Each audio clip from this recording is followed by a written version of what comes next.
वालेकुम दोस्तों। लड़कियां जो होती हैं वो हर चीज़ मैच के हिसाब से पहनती हैं। उनके कपड़े, उनकी जूती, उनके चप्पल, सैंडल्स, उनके नेल पॉलिश, हाथों की मेहंदी, लिपस्टिक और एयर बैंड्स और जो है कानों के लिए झुमके। मतलब आप अगर देख लें तो जो चीज़ वो यूज करती हैं अक्सर वो मैच करके ही रखती हैं, यानी मैच करके पहनती हैं। हाथों की मेहंदी है, यानी जितनी भी, चाहे आप ज्वेलरी देख लें या कॉस्मेटिक देख लें, जो भी चीज़ें उनकी होती हैं वो मैच करके ही पहनती हैं। और अगर ऐसा कभी ना हो पाए तो होता ये है कि वो नहीं पहनती हैं। किसी शादी फंक्शन को अटेंड करना हुआ, नहीं किया।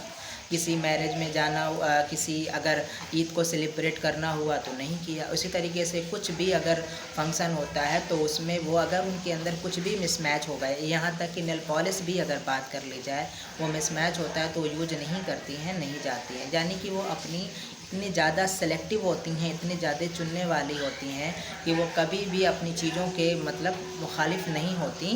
कुछ भी गलती होने पर वो सीधा उसे इग्नोर करके, नज़रअंदाज करके हटा देती हैं।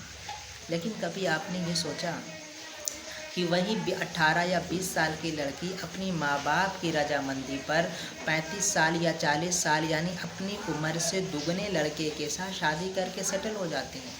यानी वो जो नेल पॉलिश और जो है रिंग हो गया, नेल पॉलिश हो गई, यहाँ तक कि जो बाल के हेयर बैंड्स होते हैं और वो जो बाल को सेट करने के लिए पहना जाता है, वहाँ तक कि भी वो समझौता करने को तैयार नहीं होती। लेकिन अपनी ज़िंदगी का सबसे बड़ा फैसला पे तुरंत रजामंदी हो जाती हैं अपने वालिदैन के लिए, माँ बाप के लिए, पेरेंट के लिए, यानी उनकी खुशी के लिए इतनी बड़ी कुर्बानी।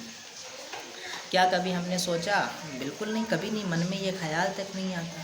नहीं, ये ख्याल तो आना चाहिए किसके? उन लड़कियों के बाप और भाई के जहन में। यानी हम और आप अगर ऐसे हैं, मेरी बहन है या आप जो वीडियो देख रहे हैं उनकी बहन है या बेटी है, तो उन्हें इस बात का ज़रूर ख्याल करना चाहिए कि जो छोटी छोटी चीज़ों के लेके इतनी सेंसिटिव है, वो इतने बड़े फैसले पर रजामंद हो जाती है। यानी कि अगर मुझसे देख लें, मतलब ऐसा हुआ है, मतलब ऐसा नहीं है कि इस तरह की चीज़ें नहीं होती कि 18-20 साल की शादी 35 या 40 साल के लड़कों के साथ कर दी गई, क्योंकि वजह उसके पीछे होती है अर्निंग सोर्सेस। मैं बार बार इस बात को कहता हूँ, किसी के पास ज़मीन ज़्यादा है, कोई दुकान वाला है, बिजनेस वाला है, जॉब वाला है, तो उसकी शादी कर दी जाती है। उसका 35-40 साल होना मसला नहीं है, मसला है अर्निंग सोर्सेस का।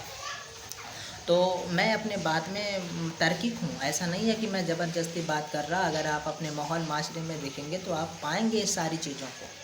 तो उम्मीद है ये बात तो समझ में आई होगी। अच्छा, अगर लड़की 20 साल की है और 35-40 साल के लड़के से शादी कर दी, जो बाप या भाई मिल के करा रहे हैं, उन्हें भी तो ये बात सोचना चाहिए ना कि आपने जब शादी की थी 20वीं सदी में, जाहिर है अब्बा 20वीं सदी के होंगे, तभी तो लड़की किसवीं सदी की है, जो अभी चल रहा 2021। तो आपने जब शादी की थी अपनी, तो जाहिर है आपकी जो बीवी थी वो आपसे कम एज की रही होगी, और जब आप अपने बच्चे की शादी करेंगे तो उसकी बीवी भी उससे कम होगी, एज की होगी। तो फिर आप अपनी जो है लड़की की शादी, ठीक है ये तो हमारा माहौल, हमारा माशरा की ये चीज़ें चलती हैं कि लड़की से बड़ा लड़का होता ही है, लेकिन क्या डबल होता है? अरे 2-4-5 साल तो चलता है, लेकिन क्या डबल होता है? नहीं ना।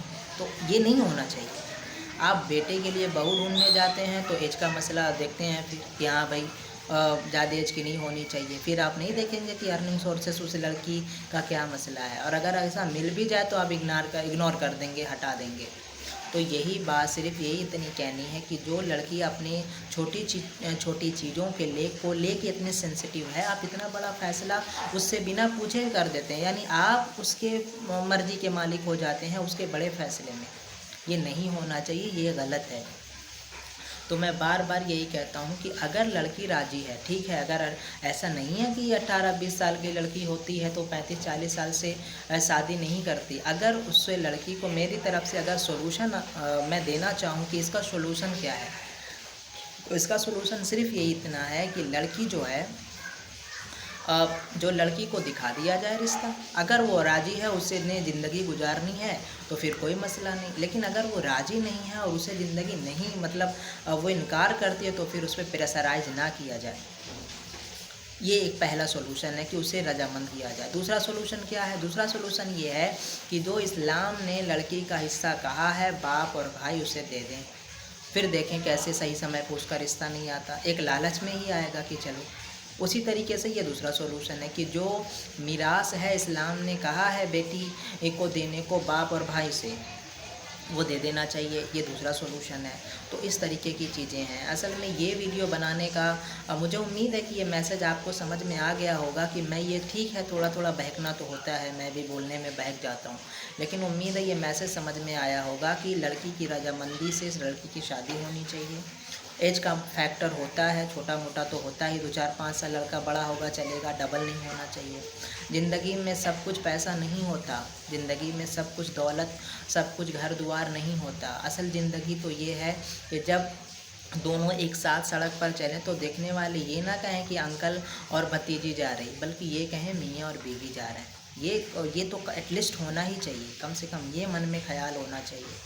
और आज का जो माहौल है, उस माहौल के हिसाब से भी सिलेक्शन होना चाहिए। इस माहौल के हिसाब से क्या है, क्योंकि अपना माशरा ओपन है, हर चीज़ की, हर लोगों की शादी को लेकर के एक बड़ी डिज़ायर होती है, एक बड़ी ख्वाहिशात होती है। और ये ख्वाहिशात को मैं यहाँ पे एक्सप्लेन नहीं कर रहा हूँ, बस उम्मीद है आप समझ गए होंगे कि किस तरीके की ख्वाहिशात होती है। तो जो है, इस बात को मद्देनज़र रखते हुए लड़की लड़कों का रिश्ता किया जाए। दौलत मायने रखती तो है, शादी के बाद एक गरीब लड़का अमीर हो सकता है, लेकिन 35-40 साल का है तो उसकी एज कम नहीं हो जाएगी।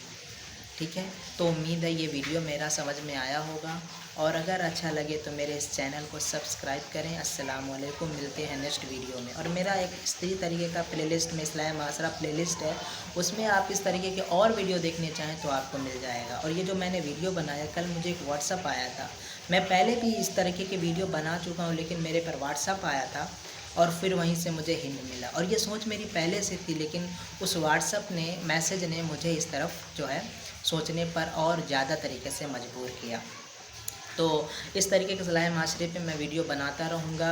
अगर आपको ठीक लगे तो मेरे इस चैनल को सब्सक्राइब करें। बाहर बारिश हो रही है, पिछले 36 घंटों से बारिश हो रही है, इसलिए बैकग्राउंड में आवाज़ें आती हैं, आएंगी। उम्मीद है कि आप इसे नज़रअंदाज करेंगे और मेन मैसेज और मेन जो मोटिव है इस वीडियो का उसे समझेंगे। तो ठीक है, मिलते हैं नेक्स्ट वीडियो के लिए वीडियो में। तब तक के लिए शुक्रिया, थैंक यू, अस्सलाम वालेकुम।